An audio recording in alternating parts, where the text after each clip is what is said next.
Hello and welcome to the Ice Guys. This is the show that takes you into the world of the National Hockey League. Every game, every day, from a betting perspective. With pro sports handicappers, Ian Cameron, Alex B. Smith, and various guests from the world of hockey and sports betting. And now, here's your host, Ian Cameron. Welcome to the Ice Guys, Saturday, May the 10th. Ian Cameron, Alex B. Smith from Chicago, and we have Kyle Bond back with us on another Saturday edition here of the show. Once played in Chicago for the Blackhawks organization for a bit. So Chicago connections here on the Saturday edition of the show. What a night it was in the Stanley Cup playoffs last night. Two really good hockey games. Actually, the Dallas-Winnipeg, when Winnipeg got in front, they kind of put it on cruise control. That game kind of tailed off, but as far as the excitement level, the drama, as Winnipeg was in firm control, but it's still a pretty good game. The first game, I mean, what can you say? The Leafs and the Panthers. This has been, and likely will be, the best series of the second round. It's going to take something astronomical in the other three series to knock this series out of its perch to be the best series, most entertaining, the most electric series of the second round. Maybe Edmonton-Vegas could still get there because I thought Game 2 of Edmonton-Vegas was a really good game. You never know. Dallas-Winnipeg was a good Game 1, not as good a Game 2. I'm not even going to put Washington-Carolina in the contenders category. That series got to pick it up 10 times for it to even be in the conversation. But Toronto and Florida has been a phenomenal series. You couldn't have drawn up a better start to the game for Toronto last night, and it even stunned me. To go up 2-0 in the first few minutes, get the first goal from Matthew Knies 23 seconds into the game. It was just an absolutely incredible start for the Leafs, and they took a lot of the wind out of the sails of that building in Florida. But Florida answered back, albeit an own goal from Morgan Rielly, who had three goals, and two of them counted for the other team last night. Morgan Rielly scored one, and then, of course, two of Florida's goals go in off Morgan Rielly's body or stick. And the first one, of course, was Barkov's to make it 2-1, get Florida back in it at that point in the game. And then, of course, Toronto ends up going back ahead by a score of 3-1 early in the second period. And then Florida responds quickly just when it looks like the Leafs have got control of the game again, and they tie it 3-3 and then go ahead 4-3. For Joseph Woll, I thought for most of the game he was pretty solid, but the fourth goal he's got to stop. That's the one he's going to lament looking back on that game last night. The Nosek shot has to be a save. Got to make that save there. No screen, short side goal, and that gave the Panthers a 4-3 lead at that point. And then at the intermission, I was debating, do I bet the Leafs to score the next goal? Because we know this team doesn't go away, and they've responded time and time again throughout these playoffs. And I said, they're not going away, even though they're down 4-3. Do I just bet the Leafs to get the next goal, or do I bet the draw live? The Leafs to get the next goal was a pretty good price, plus 160 or so. But I could get the draw at plus 340 after the second intermission. I said, I'm going for the better price. And we're due for an overtime game. That's what I said. So I bet it at plus 340 at the intermission. And sure enough, of course, Morgan Rielly ties it, but it goes in, of course, off a Florida player to tie it 4-4. We do get to overtime. And notice my pattern on this show lately. I bust out the draw season T-shirt when we have a overtime game the night before. I have done that every single show when there's been an overtime game the night before. And we're going to keep the trend rolling throughout the playoffs. If there's an overtime game the night before, we're rocking this draw season. And, of course, we got overtime in that Toronto-Florida game. It was a great overtime. And I got to tip my cap, Kyle, as a Leafs fan, I'm sure that was disgruntled seeing it in overtime. You'll agree, though, and Alex, you as well. Sergei Bobrovsky's not had a good series overall. Goalie Bob has struggled. He didn't have a great Game 1 or Game 2, and most of Game 3 was okay, not great. But I do think he got better as the game went on. And more importantly, in overtime, two gigantic saves, one on William Nylander and one on Matthew Knies. Both had partial breakaways in overtime, and Sergei Bobrovsky stopped both of them. Huge stops for a guy that has not had his greatest series and not played really anywhere close to the level we saw in the run to the Stanley Cup championship last year. That's why he's a great goalie. He knows he's not been good enough. And you could sense maybe the confidence chipping away at him. But with the game on the line, maybe the season on the line for the Florida Panthers in that game, because if they lose that game, go down 3-0, it might be over for them. He made 2 huge saves in overtime on near breakaways on Nyes and Nylander. Terrific saves. And then, of course, a few minutes later, Florida started to put consecutive shifts together in the Toronto zone. And they ended up, of course, eventually getting the Brad Marchand of all fucking people for Leaf fans to see end it in overtime. Brad Marchand again. A fluky bounce, a lucky break, absolutely. Off Morgan Riley and in for the game winner. No chance for Joseph Woll on that. But we have ourselves a series.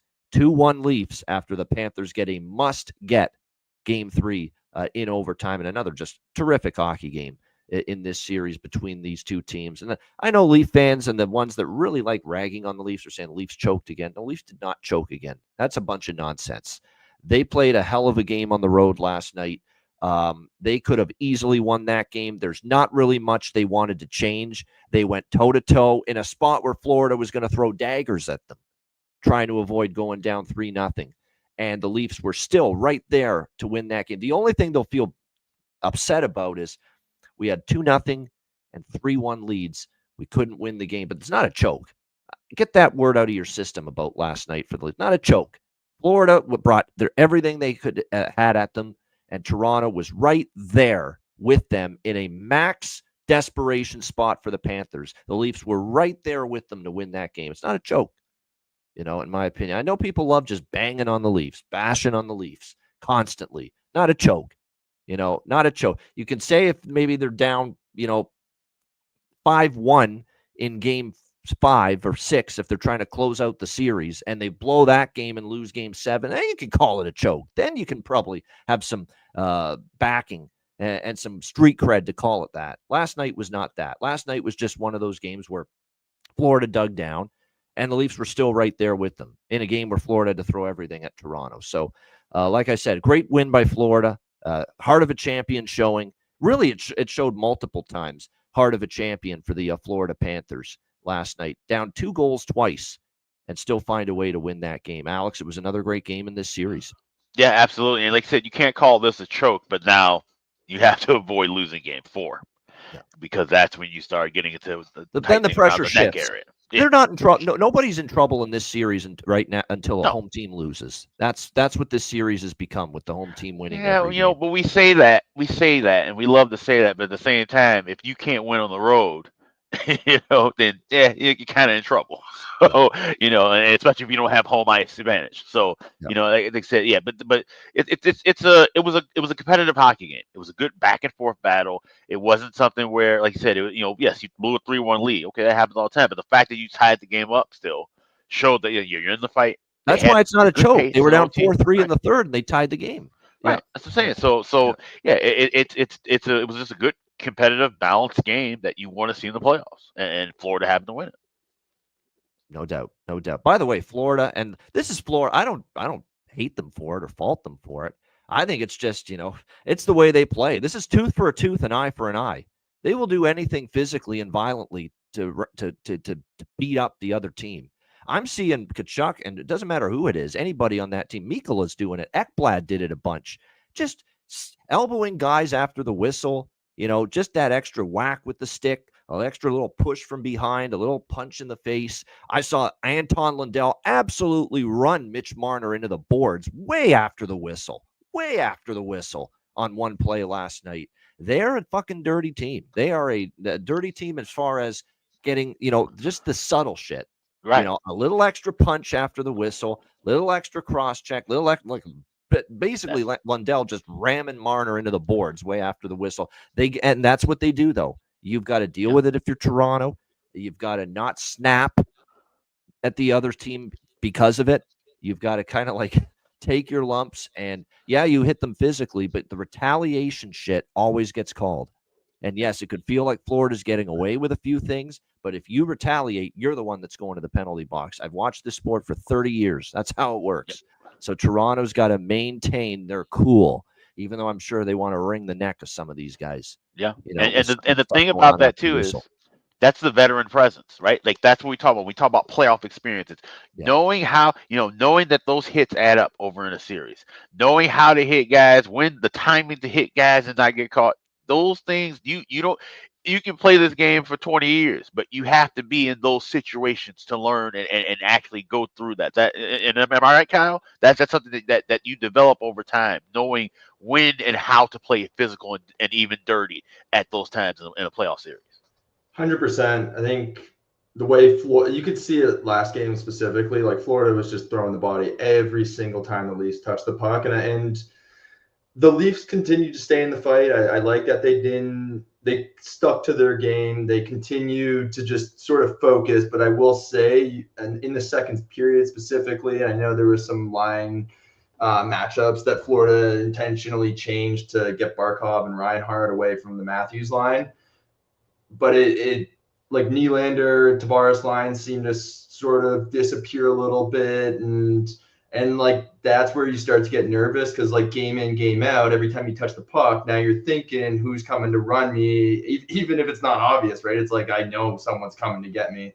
And so to your point, in a 7-game series, especially a series that's like back and forth, so tight, oftentimes you will see that like that being the difference maker.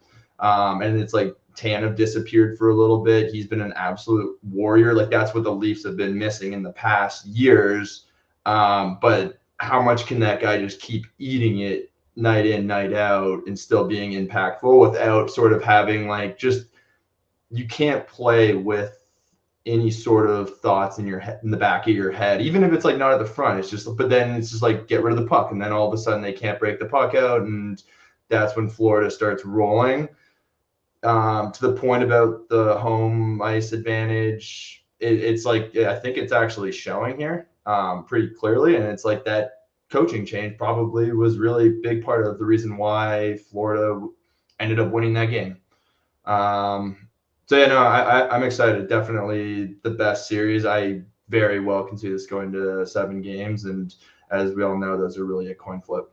Yeah, no question, no doubt about it. And by the way, the Paul Maurice, and that's what Kyle is referring to, just these little subtle moves in the lineup with Paul Maurice. It really, he's one hell of a coach too, obviously, and they worked for the most part. Last night, when you see obviously what they got from Nosek, Greer, and Gadjevich was a very effective fourth line last night for the Florida Panthers. Hard, physical. Nosek gets a goal. Of course, Lusterine, Lundell, and Marchand, which is a line, again, Paul put together.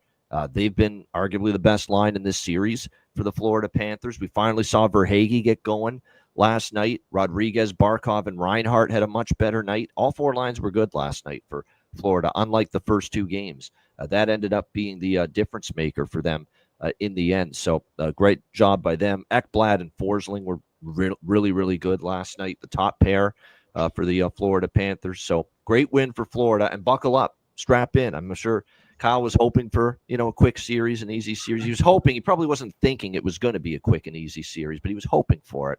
We're not going to get a quick and easy series here. It's going to be a long one. It's going to be a battle right till the end. And we're just getting started. Would not shock me if we have 4 more games in this series. It really would not. Starting to feel like it's got 6 and 7 written all over it. And yes, again, I think here Joe Wool's save percentages are not great. They aren't, but neither are Bob's. Neither are Bob's in this series. And to me, Wool played well after giving up the 1 weak goal. I don't think it's totally his fault. There were a lot of goals that, kind of couldn't do anything about it. The goal that tied the game 3-3, that was old Mitch Marner. Old bad habits Mitch Marner coming out to play. Yeah. A little blow in the zone when the puck's not out of the zone yet, looking for his offense. And he's leaving the zone when Benoit's battling there at the boards, trying to get it out, doesn't get out, and he's leaving the zone. And then next thing you know, it's a down low 2-on-1. And that ended up being the 3-3 goal. So, and look, Craig Berube will see that. Mitch Marner will see it. I'm sure he knows it.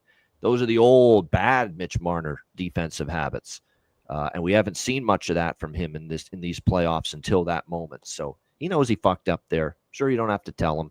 And TNT was right on top of that in the intermission. It was one of the things they showed, I think, Paul Bissonnette in the one of the intermissions. And That's old Mitch Marner coming out a little bit there. Bad habits, but he hasn't had many of those here in these playoffs. And then in the second game, we have to start with the shout out to yesterday's guest, Matt Geitka, who called Connor Hellebuck shutout plus 700 as his best bet on the show yesterday. First ever goalie shutout best bet in Ice Guys show history. And it cashes in the very first time it was used as a best bet. I didn't believe Connor Hellebuck could get a shutout. I thought he would play solid, and he's certainly been better at home. It's the only place he's been any good here in the playoffs is at home. But he was excellent last night. We cannot say anything more than that. He was terrific. He had to make some really good saves, some excellent saves. He robbed Dadonov with a glove save, when it was still, I think, 2 or 3-0 Winnipeg at the time, and there was still at least a little smidget of hope for Dallas to come back. He was terrific. And Winnipeg had the start you expected. They jumped on Dallas early. They got the quick 2-0 lead, very quick in that game with the goals by Gabe Velarde and Nick Ehlers. Nick Ehlers stepped it up. And John Massey, our guy, is taking credit, saying, I kind of called out Nikolai Ehlers. Where's he been? And John's saying, what a great motivator I am. But nevertheless, he was right. Nikolai Ehlers was not playing great, and he had a hell of a game last night. That's the Nikolai Ehlers we know, and that's the Nikolai Ehlers that Winnipeg needs. He was great. Scheifele was great. Like I said, all the big players stepped up. Velarde got the first goal of the game. That line was outstanding, him, Connor, and Scheifele. And, of course, for Alex B. Smith, Adam Lowry, the captain, steps up with a goal later in the game. That's what he does when his team needs it the most. I find Adam Lowry always seems to make an impact, and he did that again. You can be a Winnipeg Jets fan. You can be a Winnipeg Jets hater. And even if you're a Jets hater, you cannot hate Adam Lowry. He is one of my favorite captains in the NHL. Does it all. Physical, fights, scores, face-offs, defensive ability, effort, hustle, compete. He's all those things, Adam Lowry. Leader, he is all those things, Adam Lowry. One of my favorite captains in the sport. And great job by him last night. Great job by the Jets. They were the better team start to finish. They got the quick start, the fast start out of the gates they needed, and they rolled to a 4-0 shutout win over the Dallas Stars. And kudos to Connor Hellebuck. Great performance, much needed for his confidence. A shutout, an absolutely terrific call by Matt yesterday on the show. But waiting right around the corner is a trip to Dallas and a pair of road games where Connor Hellebuck is 1-9 in his last 10 road playoff games. You know what the goals against in those road playoff games is? 5.4. Absolutely atrocious.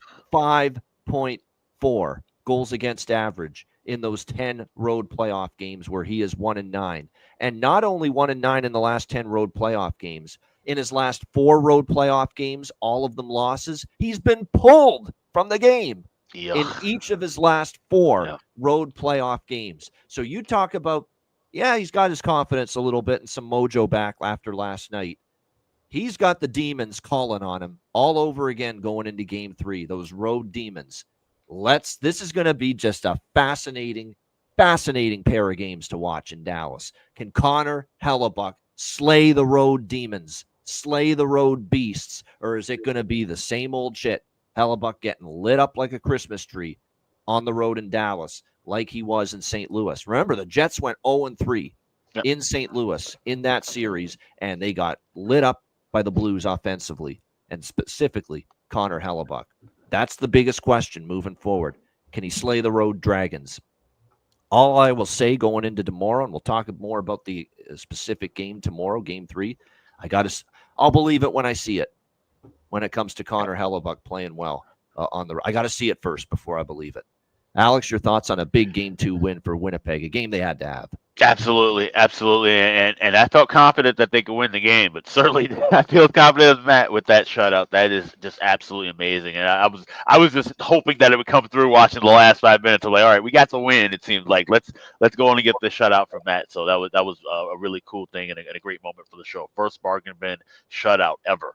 That we've done even before the bargain bin. I don't think anybody's ever hit a shutout prop, so that's fantastic. But great game, and you look at I always do this. Look at the shot charts. And you look at Winnipeg, everything down low, right around the goal line. Very traffic efficient and with their chaos shot. In front of Traffic, absolutely, and that's the way you beat him, and that was fantastic. Meanwhile, it's Stevie's dartboard on the Dallas side. They just shots from all over the place, and they've got to tighten that up. And that's how this series is going to go from here on out. Whoever can really get the higher quality of shots. We talk about shot volume all the time. Carolina 200 shots a game, and then they score 2 goals. You have to have high quality shots when you're talking about facing Connor Hellebuck, when you're talking about facing Jake Oettinger. And I think that's what we're going to see now. Now might be the time where we can see things maybe kind of slow down a little bit. I wouldn't be rushing to bet a lot of overs as this series shifts scenes. Now, the caveat of that is, like you said, Hellebuck. You take Dorothy out of Kansas, shit gets weird. So if he can't find a way to win, and that's the way I bet this. I bet that Dallas would win game 3 and 4 based on my exact series bet that I made before. So if he can't figure it out, they're in trouble, and that's going to be the big key. So game 3 is a pivotal game for Winnipeg. They have to try and get the best of Hellebuck, and they have to try and get to Oettinger early, get down low, and create a lot of chaos. They have to do exactly what Winnipeg did in game 2. So I'm looking forward to that. It's going to be interesting when we see that series shift. That's stunning that it's been not just any more than 1-9 road record in the playoffs the last 10 for Hellebuck. It's 4 straight road playoff games. The guy's been yanked. Yeah. The guy's been pulled from the game. I mean, that's how bad it's been. My gosh, it's just absolutely. And one last point about this game. Mikko Rantanen, he's back down to earth. He's human, folks. And Adam Lowry in the pregame show said it in the interview. He said, Mikko Rantanen, he just destroyed us in game 1 with the hat trick, and it said we have to contain him and we have to be on him all night, make it a tough night on him. That's what his exact words were, and they made it a tough night on him. I thought they defended him extremely well. He didn't get the same room to do much last night in that game. He only had 1 shot on goal in that game. No points, held off the score sheet, a -2, took a really bad penalty in that game as well, Mikko Rantanen. So he's human, folks. He's not going to, believe it or not, he's not going to score a hat trick every night. Believe it or not, he's not going to get 14 points in every 4-game span for the rest of his career. So credit to the Jets. They said they had to contain Rantanen. They said they had to do a better job on him in game 2, and they did just that. And the captain, Adam Lowry, led the way. Kyle, your thoughts on Dallas-Winnipeg last night? Not totally surprising. I think Winnipeg kind of laid an egg in game 1, and they're obviously at home, and it's like the whiteout and Winnipeg. I mean, no offense to anyone from Winnipeg. My mom's from Winnipeg, love Winnipeg, but there's just not a ton going on in Winnipeg. Like, this is what they got. And so to sort of lay an egg that's like not that, insulting. That's just fact. Yeah. That's tough. So you knew there was going to be an answer, and I think no surprise that they ultimately won the game. Obviously, the shutout was a key part in that. I think moving forward here, to Alex's point, it's quality shots, but I think it's really just going to be traffic. It's like you look at the Leafs Florida game, like all these goals they're not pretty goals, but it's getting pucks to the net, but also having people there battling in front for position and executing on those chances. And as you get deeper into the playoffs, I think that becomes more and more of a theme. And the reality is these goalies are so big. If they can see the puck, and I don't care how good of a shot you have. Obviously, there's the odd exception, like we saw the 4th goal from Nosek in the Leafs game, but for the most part, like, those aren't going in, and so it's really going to be the team that's getting traffic in front. I didn't realize the question marks around Hellebuck's road track record as of late, but assuming he can hold his own, and hopefully you got to think the shutout helps build some confidence moving forward, but obviously the big question mark moving forward. Yeah, I'm sure. Yeah, you're probably aware that they were 0-3 on the road with Hellebuck in the St. Louis series. What you're saying is you weren't aware it was that bad, that fucking awful, that fucking horrific. Going back 10 games.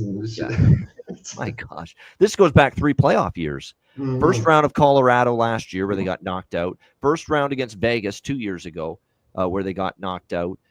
Where it's just been on the road. It's tough to win when, you look at the teams who have been in the Stanley Cup Finals over the past 4 or 5 years, whatever. Going back past that, your goaltending just needs to be solid through and through. Yeah, no question. And he's just definitely had his share of struggles as far as that's concerned.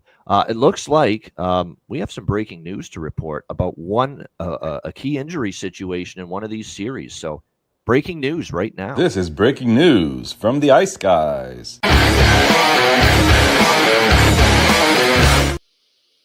All right, breaking news indeed, and this is for the Leafs and the Panthers series.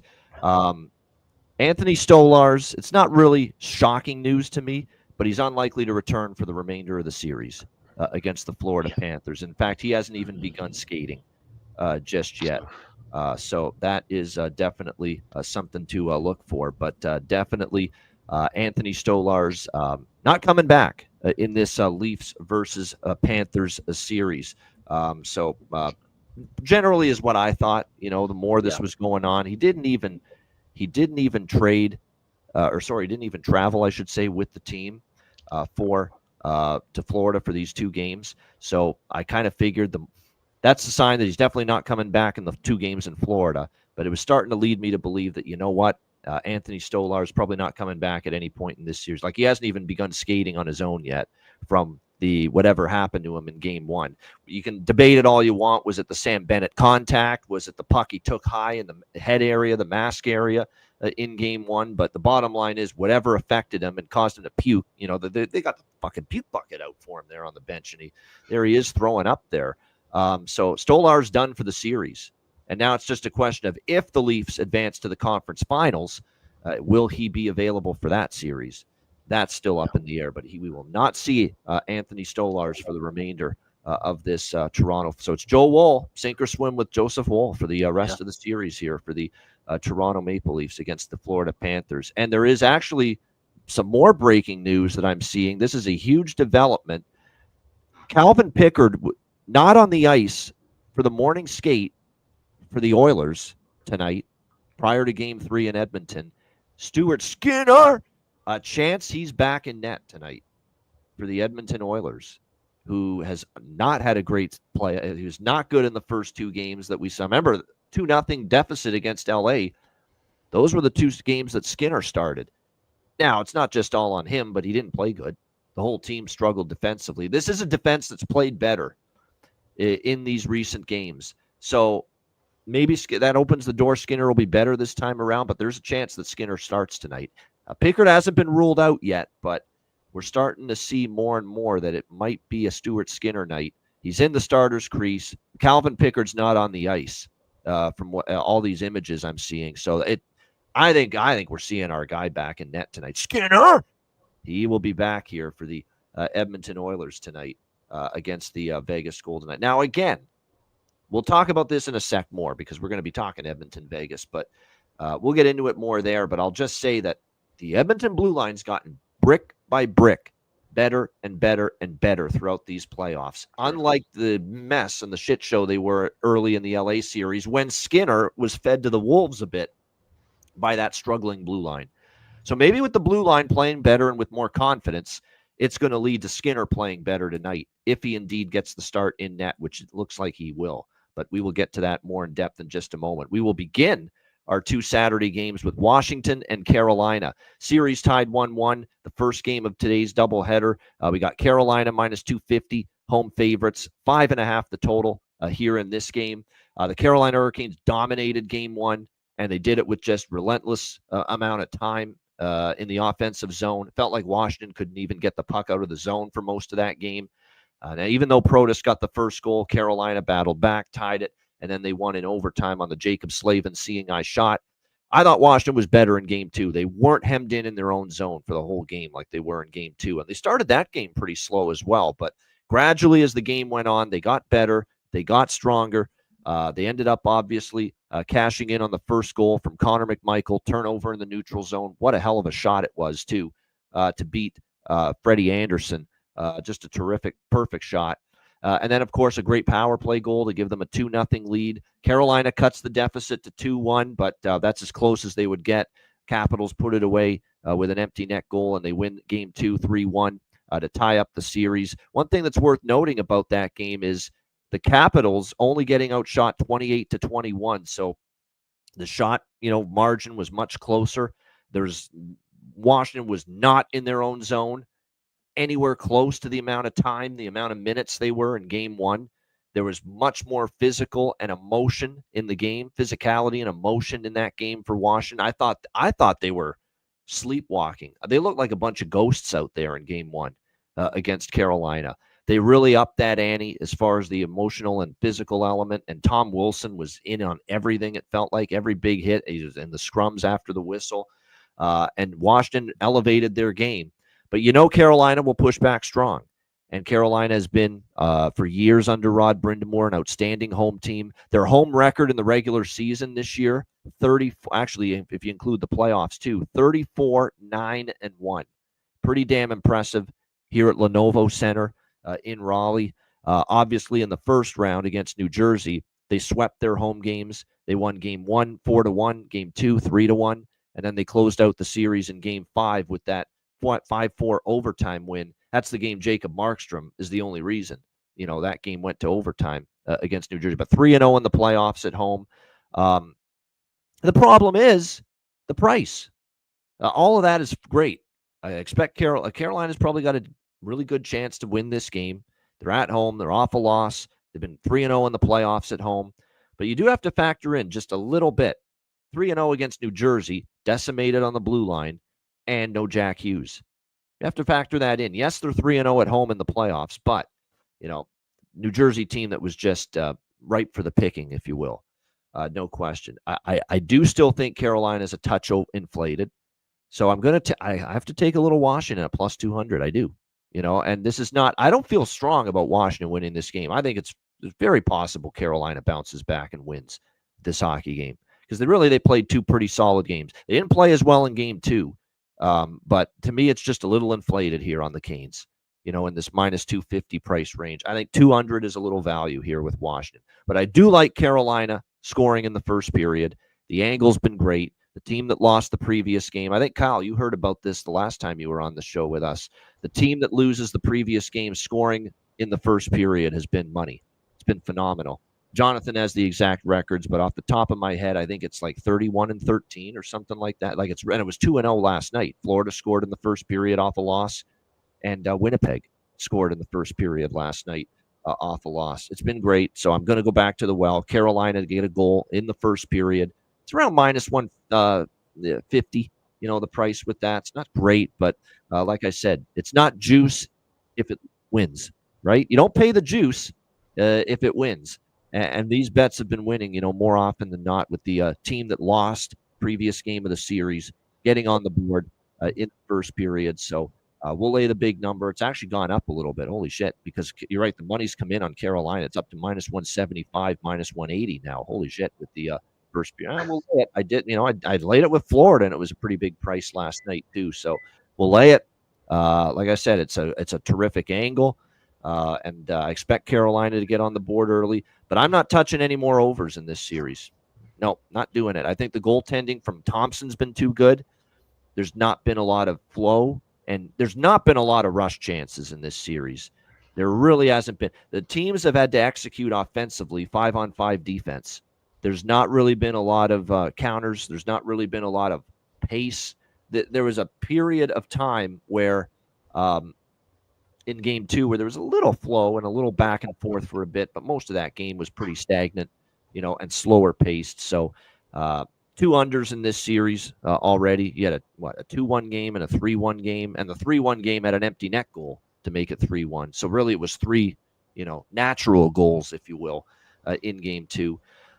So that's the only thing I have pregame is Carolina to score in the first period, and I also have a piece of the draw here in this game, along with the piece of Washington at plus 200 here in this one as well. So little Washington, little draw, and probably heaviest on Carolina to get a first period goal is what I'm like. It's one thing they do in Carolina, especially, and I expect this off a loss being at home, and that crowd's pretty good. They're a pretty good home crowd in Carolina.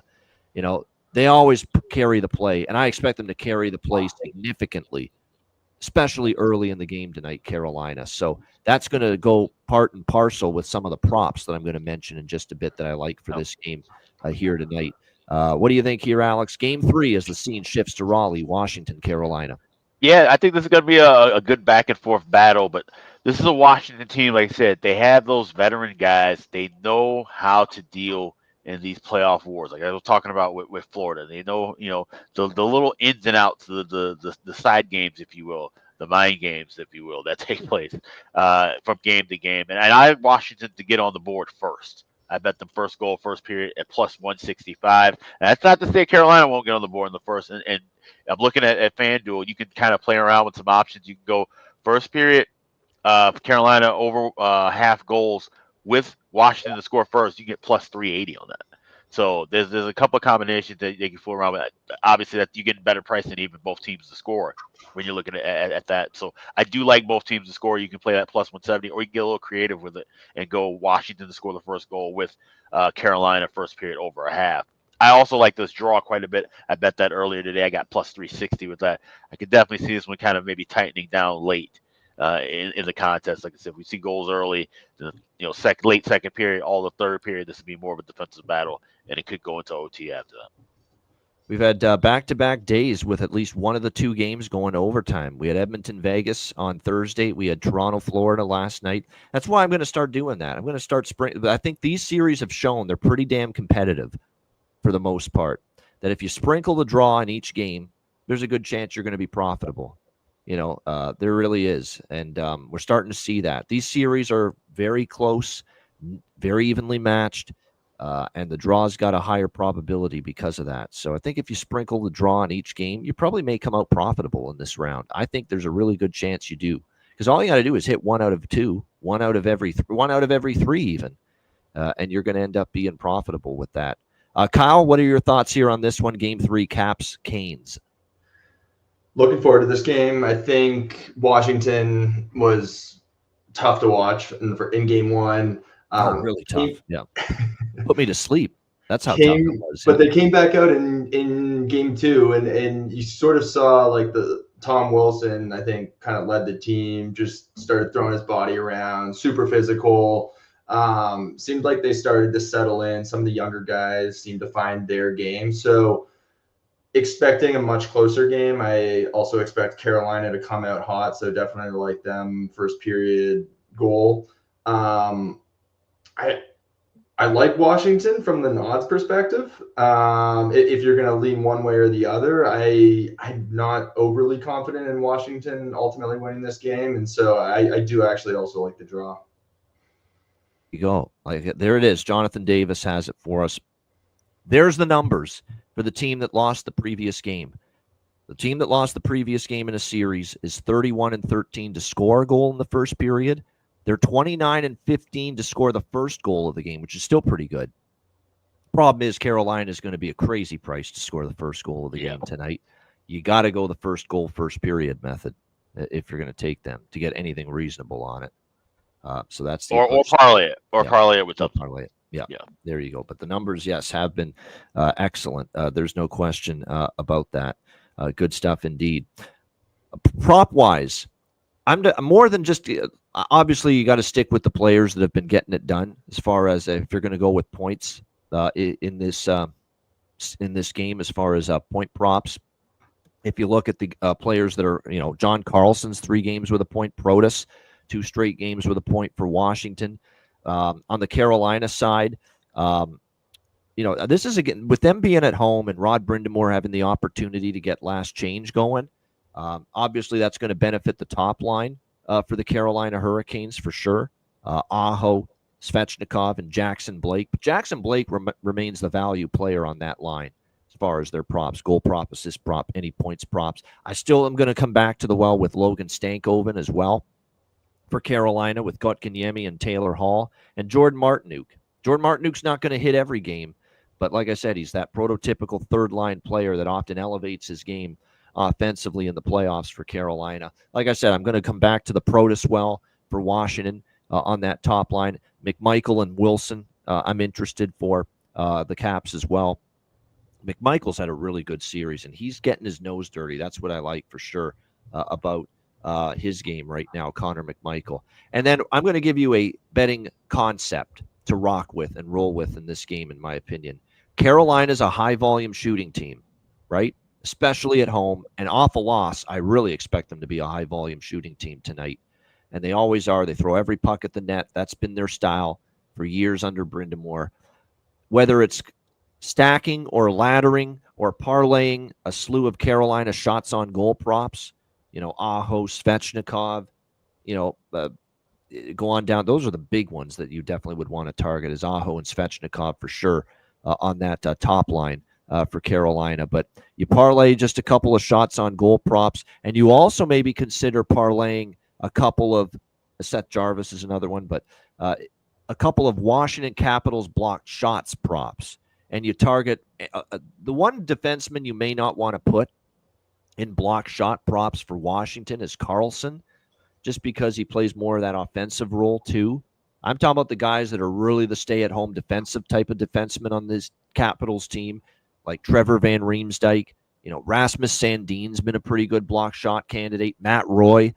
Those are the guys you really want to look at, as far as Jacob Chychrun has blocked, a decent amount of shots as well. Chychrun, Roy, Trevor Van Riemsdyk, and Sandin. Even just parlaying them for 2 blocked shots to be safe. Because the one thing about blocked shots is I've seen stat corrections with them too, like shots on goal. And I've seen guys that had 3 blocked shots and they get knocked back down to 2, or they take one away. So just being safe and maybe stringing together a parlay of 2 block shots or more for Sandin, Chychrun, Roy and Trevor Van Riemsdyk. I think that makes sense here, because Carolina's going to shoot a ton in this game. You just know it. The shot attempts, there's going to be probably 80, 90 shot attempts in this game for Carolina. That's just what they do. I'm no joke. No lie. I mean, that could happen. That's how much this team shoots the puck. And at home off a loss, I expect it to be 10 times the emphasis on getting every puck that they can directed toward the net at Logan Thompson. So I would expect them to have, 80 shot attempts in this game. There's been games in this series they had 25, 30 shot attempts in one period. So I think that, 80 shot attempts for the Carolina Hurricanes is very doable. So whether it's, get creative, experiment, be that betting scientist in the lab. Get your Bunsen burners out. Get your beakers out. Let's go here. Let's do some experimenting with this game. Carolina shots on goal props. Washington blocked shots props. Target them. Dabble. Mix and match. Maybe you put 2 guys, Roy and Chychrun together. Trevor Van Riemsdyk and Sandin together for block shots. You go Aho and Svechnikov for shots on goal for Carolina. You go Thompson over saves, Aaron, 100%. That's part of the concept. We expect Carolina to be shooting the puck a ton. So Logan Thompson over saves for Washington makes a lot of sense. You could ladder his saves prop, 30, 35, 40 saves. This could be a 30, 35, 40 save night for Logan Thompson. Definitely it could. And you can get, plus 500, 10 to 1, 15 to 1, the higher you go with Logan Thompson saves in this game tonight. So that's the concept. Think Hurricanes shots on goal, think Capitals blocked shots, and think Logan Thompson over saves in this game. So I think all of those have it's a good theory. It's a good strategy to go with. And I think there's a chance you'll be able to make money betting this game that way here tonight with Washington and Carolina. Kyle, what do you think of that? Does that make sense to you? I love it. Hadn't gone there. I'm not a big shots on goal guy. I'm not either. From a betting perspective, yeah. But guys are going to be getting in lanes, blocking shots. Yep. So from the block shots, ton of sense. Obviously, to get the odds more in your favor, parlaying that, also love that. So yeah, I love the logic. I will be jumping in on that. It makes sense. And there's Jonathan Davis, man. This guy's he's a machine, man. He's a calculator. He's a computer that disguised as a human being. I'm convinced of that. Chychrun, 23 blocks. Roy, 20 blocks. Sandin, 18. Trevor Van Riemsdyk, 12. And just what I figured, Carlson's probably at the low end of that spec. That's why I'd keep Carlson out of it. I'd really look more toward TVR, Sandin, Roy, Chychrun as far as the Capitals blocked shots here in this game. And it is official, says Brewski. Skinner officially announced as the starting goaltender for Edmonton here tonight in Game 3. Great segue to go to Vegas and Edmonton. We've got Edmonton minus 120, home favorites, 6.5 the total here in this game. Oilers leading the series, 2-0, of course, getting both wins in Vegas, including a thrilling game in Game 2, overtime win. If you like Vegas, maybe you do take them full game, but if you like Vegas, why don't you just bet them first period or score the first goal or goal in the first period? Because that's what they've done in this series. Even in the 2 games they lost, they scored in the first period. They got the first goal. And I think they won the first period, both games as well. Yeah, they were up 2-1, I think, after the first period in game 1, and they were up 1-0 in the first period after game 2. So I even like that. Like anything Vegas first period, I like it. They gotta come out just storming, very much so like we saw from Winnipeg last night. Because this is also Edmonton has got the two of the best, maybe the 2 best players going right now on their team that got him to a Stanley Cup final last year. McDavid and Draisaitl. I don't care who's in net. You could stick our old friend Farmer in the Dell, Aaron Dell in net for Edmonton tonight. You're always going to have a chance to win a game with McDavid and Draisaitl on the ice and the way you're playing right now. Scoring goals, and your defense has been a little bit better. I know Alex is looking like maybe that's a little bit of a stretch. That's a stretch. Dell's a stretch, but yeah. We didn't think the Oilers would be able to overcome Pickard and Skinner here throughout the course of these playoffs, and yet somehow they have. But the bottom line is Vegas has still gotten off to good starts, and they absolutely have to get off to a good start. But this series, and we've seen it now, this has been Edmonton in these 6 consecutive playoff wins, going back to Game 5 against Los Angeles, where even in those games, other than Game 5 in LA, but they still do start a little bit sluggish, and then they get better as the game goes on. It's been the opponent early, and Edmonton gets better and stronger, and they find ways to come back later in the game. And Perlo, by the way, we didn't mention this. He likes Carolina first period goal, Washington second period goal parlay in the first game, which I agree with. I think that makes sense. Washington has scored a second period goal in both games in that series, and I expect Carolina to get on the board in the first period. I know Perlo likes Vegas first period goal, Edmonton second period goal in this game tonight. That also makes sense. Vegas has been the better team in the first period. Edmonton's gotten going second period and beyond, and Edmonton scored in the second period of each game in this series as well. So you look at it, it's been, actually, no, I think now that I think of it, I don't think they got on the board in the second period in game 2. Let me just double check on that. Oh, they did. Oh, yeah, they scored 3 in that second period. It was all at the end of the period. Yeah. So yeah, I mean, that makes sense too. I like Vegas obviously to score in the first period. No doubt about it. I think they do. They scored in the first period in both of the games in this series in Vegas, even though they lost those games. I expect them to have that aggressive, we got to come out with our season on the line, backs against the wall mentality early. So Vegas first period goal, the run is 31-13 in the playoffs for the team that lost the previous game, scoring in the first period. So we're on that. Vegas, big price, but like I said, worth laying. And I'm back on the over by Fecta here. I am. I mean, I just feel like, now they could want to dig in here for Skinner, this defense, but the way the pace has been in this series, I'm not convinced of it. And then you look at the home ice game, the games in the playoffs that have taken place in Edmonton. Now, this is going to be the first game in this series in Edmonton, but look at the games against LA in the first round. 7-4, 6-4, 4-3. Games flew over the total. They were all track meets, every single one of them. And like I said, I don't feel comfortable. I feel if you're going to bet unders in this series, you're holding your breath. You're just, you're biting your fingernails. It's a heart attack waiting to happen. You're going to be stressing it out for the whole game, betting an under in this series with the way the pace has been, with the issues Vegas has had, defensively, with the issues Edmonton at times still has, even though that blue line is without Matthias Ekholm has given you everything they have.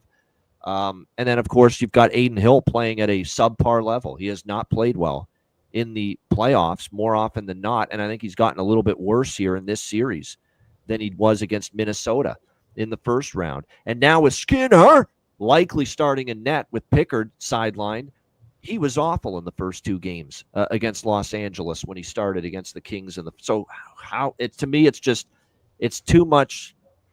Too much that I would be worried about betting anything under here in this game tonight. So I'm going to take the over by Fecta here as well. I haven't decided who I think is going to win this game. I don't think we've heard the last of Vegas. Vegas is going to show you that championship, pedigree, I think, tonight, as far as the effort, the urgency, the desperation. This has to be a Jack Eichel response game in my opinion. He's had a shaky first 2 games. Everyone saw him get cooked, skewered, roasted, whatever fucking word you want to use, by Connor McDavid in overtime of Game 2. He's got to step up for the Vegas Golden. That whole line, Stone and close shave Barbashev, they need all of those guys to really step their game up, and they need a little bit more punch from the bottom guys as well. And big break Vegas got in Nick Waugh not getting suspended. They only fined him a shit ton of money. They threw the fine book at him, but they did not suspend him for that blatant cross-check to the face the other night there in overtime against Edmonton. And he got away with that. I thought he should have gotten something for it, but he didn't. I guess they figured, too, that the 5-minute major and the game misconduct was enough of a penalty for that incident. But, Vegas got away with it, or they got away with one, Vegas, not having Nick Waugh suspended for this game. The question is there punishment from Cassidy? Does he kind of sit him down after just an egregious mistake that nearly cost his team the game? It doesn't look like it right now. As of now, they've still got Waugh on that fourth line with Colasar and Pearson for the Vegas Golden Knights. And by the way, Braden McNabb, how that was not a penalty is mind-boggling to me. That crash into the end boards in overtime, that absolutely should. Vegas has a legit beef there. That should have been a penalty, but Braden McNabb got injured in overtime, favoring his shoulder. He's a game-time decision for this game tonight for Vegas. So Braden McNabb's one of their most relied-upon blue liners, blocks a shit ton of shots, great defensively. If he doesn't play tonight, we'll probably have to stick Caden Korzak or Ben Hutton. Probably be the likely candidates to come into the lineup for Vegas here tonight. So pre-game, I like Vegas to score in the first period, and I like the over by Facta. And I'm going to sprinkle on the draw. Alex, what do you think here, Vegas, Edmonton? So this is the game where I kind of got in the lab and got creative. I like goals early from Vegas. I took a shot with them first period to score the first goal. I got that plus 125. But I also did a little parlay with the over 1.5 and Vegas to score first goal in the first period to bump that up to plus 180 rather than laying minus 166, minus 150 with some of these prices you're saying. Of course, you can always wait live and grab first period over as well. But and then I took one more shot, correct score in the first period, 2-1 Vegas plus 1,200. So I like it first period looks in this one. I do like Vegas to win this game. I would go with the MGM route, maybe go with Vegas money line and over 4.5. You get that plus 135 at BetMGM.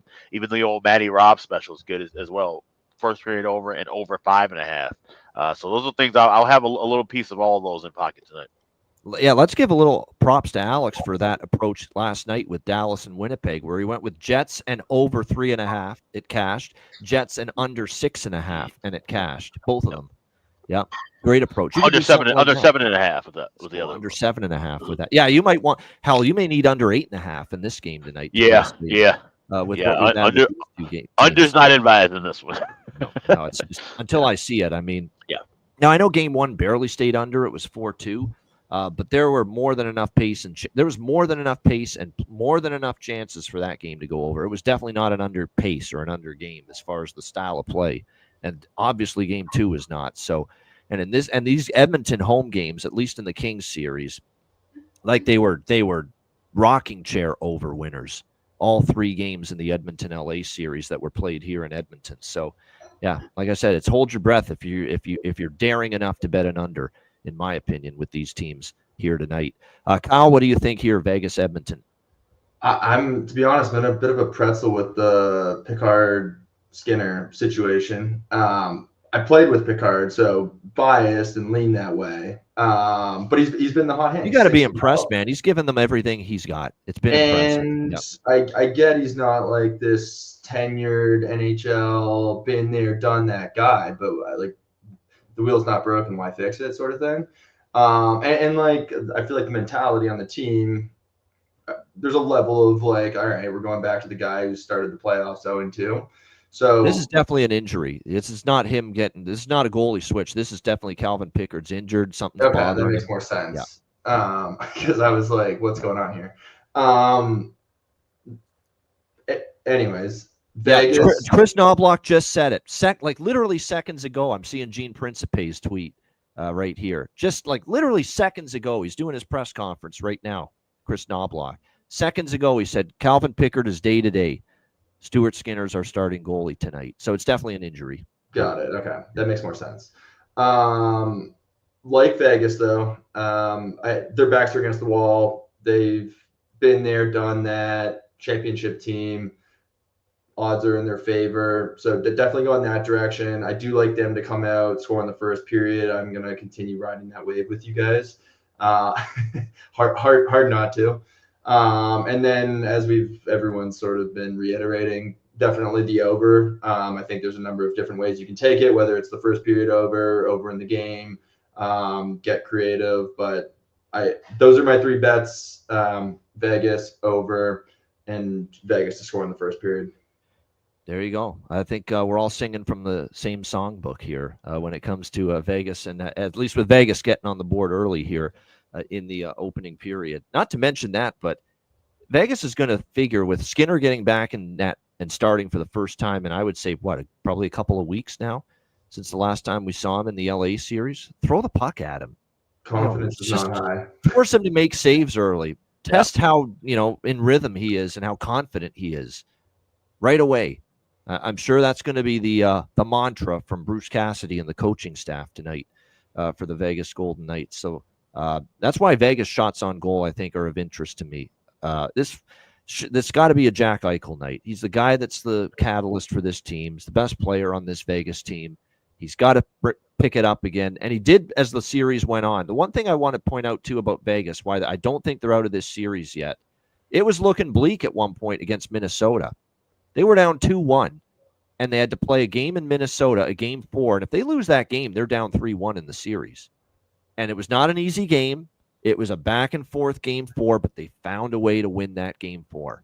This is So after you can't Alex underestimate here, the right? resolve of Vegas. That's right. That's right. Yeah. And also, it was Minnesota involved. So, a chance for them to do something big in the playoffs. Of course, they screwed up. Yeah, they're a bit of a cursed, fucking horrific sports town as far as playoffs.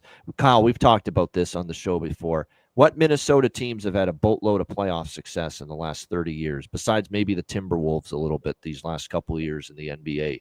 Twins never win a big-time playoff series. They get just destroyed by the Yankees half the time in all those playoff series in baseball. The Vikings always, they tease you with maybe a wild card win or something, and then by the divisional round, the Vikings are always out. The Wild always go out in the first round. It's a tough competitive, town. but no. Gophers always find a way to lose to literally one of the worst teams as soon as they make the NCAA tournament. They can't win a conference tournament in hockey. Sort of sounds like Toronto. At least they have the Raptors from 6 years ago where they won the NBA championship with Kawhi and Fred VanVleet and all those guys. They beat Golden State. That's really the only bright light here for. I'm not putting the TFC in there. TFC for me is I'm talking big 4 sports, major 4 sports. MLS ain't it still for me. Sorry. I know people love soccer. There's people out there that love soccer. MLS is not a major league. Not yet. Not the big 4 I'm talking about. Maybe it's 5th after NHL. Even then, it may not be 5th. I'm talking about big 4, like the standard for decades and eons. What have been the big 4 sports in North America? Hockey, football, basketball, baseball. Those have been the 4 big sports. Those are the ones I'm talking about. The only good thing for Toronto in these last decades is the Raptors from 2019. That's it. The one championship, and they've had a tough time. But still, Minnesota's like, can we have that? Can we at least have one? They're actually looking at Toronto, and they're jealous. How fucking horrific is that? They're looking at Toronto instead jealous of what Toronto's got. That's the tough part. Just be thankful you're in Boston now, Kyle. I mean, they don't have. I don't want to hear shit as far as complaints from those people. Right? Yeah. All the success there, and I know the Bruins are in a bit of a downturn right now. Are you getting on people? Are you giving people the old gears there in Boston for the Bruins sucking right now? They don't even want to talk about it, and it's tough because then they just bring up the Celtics, and it's like, all right. I don't know if they want to bring up the Celtics right now, though. Not right now, but. In general, it's like there's always one team that seems to be contending.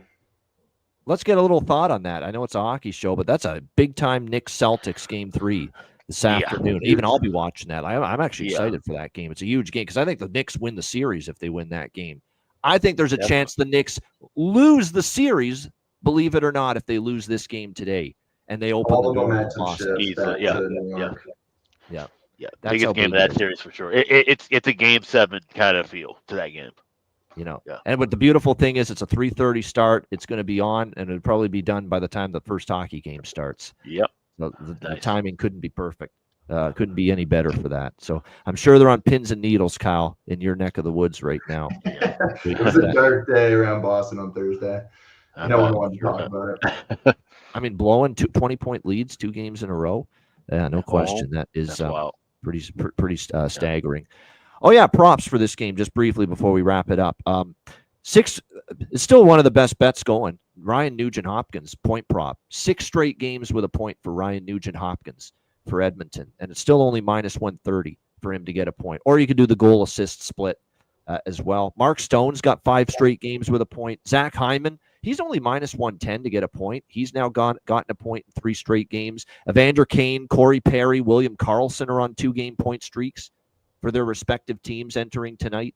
So keep an eye on that. Vasily Podkolzin, I'm telling you what, 10-1 for him to score a goal. And he got one of the goals the other night for the Edmonton Oilers in Vegas in Game 2. I know he's down the lineup a little bit, but the guy that's found a little confidence. But again, I'm going to go back to my 3 favorite Oiler props are Nugent-Hopkins, Perry, and Brown. Corey Perry, Connor Brown remain incredibly undervalued. It would not shock me to see them make another impact on the game offensively. Brown's been great in the playoffs. He's been scoring and chipping in points and assists. Perry, the same thing, playing with Leon Draisaitl and Connor McDavid. As of now, it looks like Chris Knobloch's going to keep that line together. And for Vegas, I would look at I would keep it simple and say, you know what, Mark Stone, Jack Eichel, we need you tonight. So I'm actually going to dabble in over 1.5 points for Jack Eichel tonight. I don't do the over 1.5 points very often, player props, but I think he's got to have that response game. And I think he's going to want to. Like, what's the last image we all have in our minds from Jack Eichel from Game 2? Getting absolutely just abused in the neutral zone by Connor McDavid on the overtime game-winning goal. That's the lasting memory we have of Jack Eichel, the most recent memory. He's going to want to change that tonight. So I think it's a good night to maybe look at Eichel as far as, obviously his point prop on its own is too expensive, but maybe look at over 1.5 points. Hell, maybe even dabble in over 2.5 points. I think if Vegas scores goals and wins tonight, he's going to have a big, big part of it for the Vegas Golden Knights tonight. So something to consider there. Great stuff with Kyle Bond and, of course, with Alex from Chicago. Make sure you check it out. Make sure you hit the like button and make sure you sign up at patreon.com/iceguys, just $10 per month. Goalie charts, totals charts, our daily betting cards, sides, totals, player props posted each and every day on the Patreon page. We will make the announcement on the show tomorrow regarding the date for the Betcast. It's not going to be Thursday this week, by the way. So just make sure you are aware of that. It's going to be a little earlier in the week this week, the next Betcast, and we'll announce that on the show tomorrow. So check it out, patreon.com/iceguys. And this is another Patreon exclusive live Betcast coming up this week. So make sure if you want to join us for that Betcast, you sign up as a member on the Patreon page. Again, your subscription goes a long way to supporting the show. $10 per month, patreon.com/iceguys. Also, check out the Ice Guys store, iceguys.myspreadshop.com. It's nice and warm. It's about to get really warm around here in the States in the next couple of days. Great time to get a T-shirt. Great time to get a new cap. We got a lot of summer merch as well, but we also got the classic hoodies. We've got all kinds of different things in the store right now, so definitely check that on out. That's over at iceguys.myspreadshop.com. And give some merch and gear love to our guys, Maddie and Ryan Robinson, too. Yeah, Robinson's gear. Merch. Yeah, Robinson's merch fantastic. in the chat. No doubt. Make sure you check I'm that out. I'm buying a shirt if Dallas can win the West. So yeah, no doubt. I think I probably giddy up. I would too. Yeah. If Dallas has a big run, no doubt. Good stuff. All right, we got bargain bin special of the night and best bets coming up in just a moment, right after we hear from our great Ice Guys sponsors.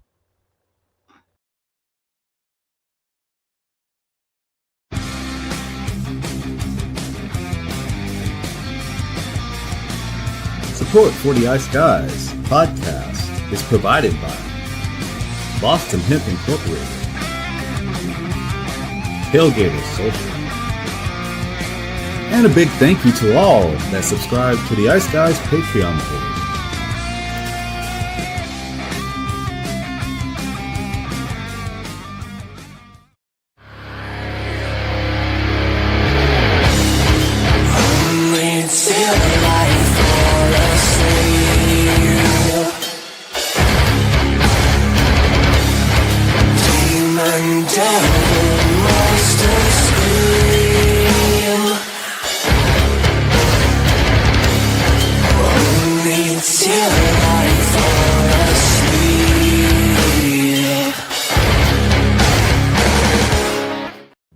Everyone loves a perfect pair. Bacon and eggs. Thunder and lightning. Mario and Luigi. A hot dog with fries. Ian and Alex B. That's right. Everyone loves a perfect pair. So why not pair up your game nights with Boston Hemp? From exotic flower to concentrates and edible products. You'd be hard-pressed to find a better pairing than Boston Hemp and hockey. Check them out today at bostonhempinc.com. That's bostonhempinc.com. Boston Hemp Incorporated, the official smoke sponsor of the Ice Guys. Void where prohibited by law. Not available outside of the United States. Must be 21 or over to obtain products. Check your local regulations to see if Boston Hemp is available in your area. Hey, Alex, have you checked out the latest with the great trading platform Kalshi? Yes, I have. It's been fantastic. This is one of the first and only federally regulated prediction markets in the U.S. And if you're looking for odds for all kinds of different things, not just what we're talking about, the markets in the Stanley Cup, the NBA Finals, you can trade with crypto. You can look for trades within the markets involving entertainment, politics. There's all kinds of different markets you can look for. I mean, you can use the odds over at Kalshi. Time of year to get involved with Kalshi. Certainly if you're a sports fan, Stanley Cup playoffs, NBA playoffs, baseball now underway, with all the different markets to create winning trades. Make sure you're checking out all that Kalshi has to offer.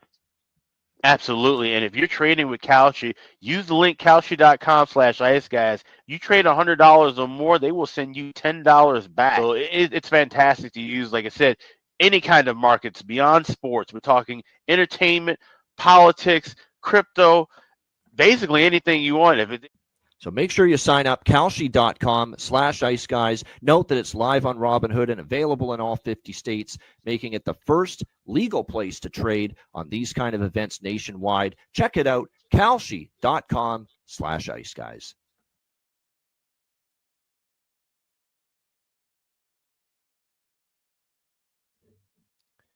Shout out to all our great sponsors. Boston Hemp Inc., 20% off using the promo code IceGuys. And, of course, kalshi.com/iceguys. Great trading platform. Make sure you check that out. I'm not doubting the Oilers, our guy Bear Paw. I like the Oilers. I took the Oilers in Game 1 and Game 2 in this series. I'm not taking them tonight because I think Vegas throws their best punch at Edmonton, but I'm not taking Vegas for the full game. I'm asking them to score in the first period. That's all I'm asking Vegas to do for me. He's probably talking about me because I'm in Vegas tonight. So yeah. Oh, okay. But yeah, like I said, I was on the fence with this series. I was not strong on making a pick, but I did end up picking, and you can go back and watch the second round preview we did on Monday. I did end up picking Edmonton. I just thought that I didn't trust Vegas enough, and Edmonton's starting to come to life at the end of the LA series, the pedigree of getting to the final last year. But like I said, I didn't expect them to be up 2-0 though and win both games in Vegas, but they did. And now Vegas got to find a way here tonight. All right, bargain bin special of the night. We need to find a way to try to cash one of these things here tonight on the Saturday slate. But Alex, we'll start with you. What do you like for bargain bin special? Let's go to that first game, Washington, Carolina. Like I said, I trust in the Caps to show up on the road. And one of the guys I think will get a goal tonight will be Connor McMichael. You get him anytime goal scorer, plus 360 over at FanDuel. So that's my Saturday bargain bin special. Connor McMichael, the Washington Capitals. All right, Connor McMichael for Washington, plus 360 for Alex B. Smith with his bargain bin special tonight. Kyle Bond, great job again on this Saturday show. What do you think for bargain bin special? Who are you liking? Going a little risky here, but Jack Eichel, like we've been talking about, needs to have a big game. First period, anytime goal scorer, plus 650. There you go. So that's not first? Is that first goal or first period goal? First period, anytime goal scorer. Okay, that's what I thought. Yeah, just wanted to clarify. It's very, very specific. It is. There's a huge ass difference, no doubt. He could get the second goal of the first period, and it hits. Whereas if you screw up and you mistake that for first goal of the game, you're not going to win. So very important to distingush that. So this is Jack Eichel. That's a great one. I really like that one, actually. I do too. I do too. Going to step up. He has to for the Vegas Golden Knights. Jack Eichel, first period goal, plus 650 for Kyle Bond and his bargain bin special tonight, which is actually a really good one. I got two for you, one from each game. Jordan Martinook, Carolina, plus 500. It's just, I think it feels like that time of the series for Jordan Martinook to make a big time play and score. Remember, he got a short and a goal at home in the series against New Jersey in the first round. And plus 500 for Jordan Martinook for Carolina. I like that one. And I'm going back to the well with the red-headed stepchild, Connor Brown for the Edmonton Oilers in the plus 550 for Connor Brown to find the back of the net for the Edmonton Oilers. So there you go. Jordan Martinook, Carolina, plus 5. Great prices. Jordan Martinook, Carolina, plus 500. Connor Brown, Edmonton, plus 550 for my two bargain bin specials of the night for this Saturday. All right, best bets. Alex, what do you like for best bet? Yeah, let's go up to Edmonton, and we will back Vegas here. We'll go with that BetMGM parlay of Vegas money line and over 4.5 goals. You grab that plus 135. Like I said, I think this is going to be a back-and-forth series. I did bet the 6-game, 7-game split for a reason. I think Vegas gets their first win in this series here. So Vegas with the over 4.5 plus 135. That's my Saturday best bet. Vegas and over 4.5 plus 135. Best bet for Alex B. Smith. Kyle, what do you got for best bet? Going with another player prop. Alex Ovechkin hasn't got a goal yet this series. If Washington wants to win on the road, they're going to need him to do something. Anytime goal scorer plus 145.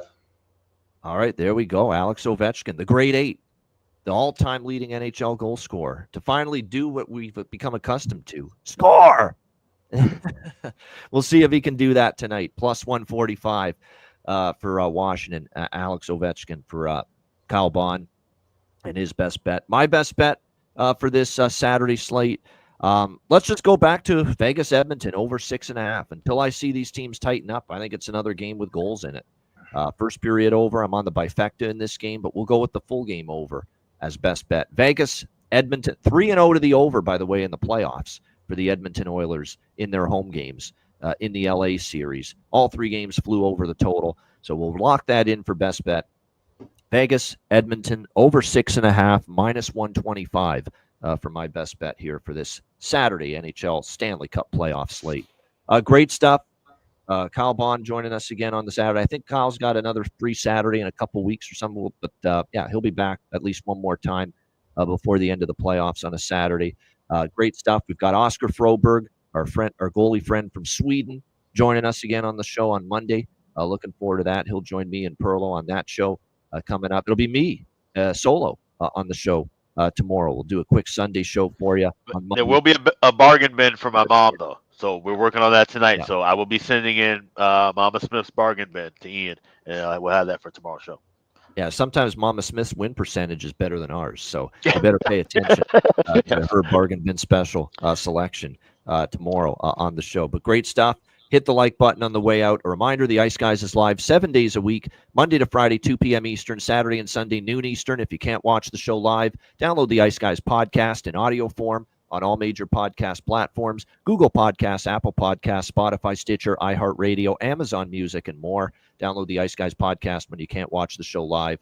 For Alex B. Smith and Kyle Bond, I'm Ian Cameron. Have a great Saturday. Enjoy the games and good luck. And back with you tomorrow on Sunday, noon Eastern, for another edition of the Ice Guys.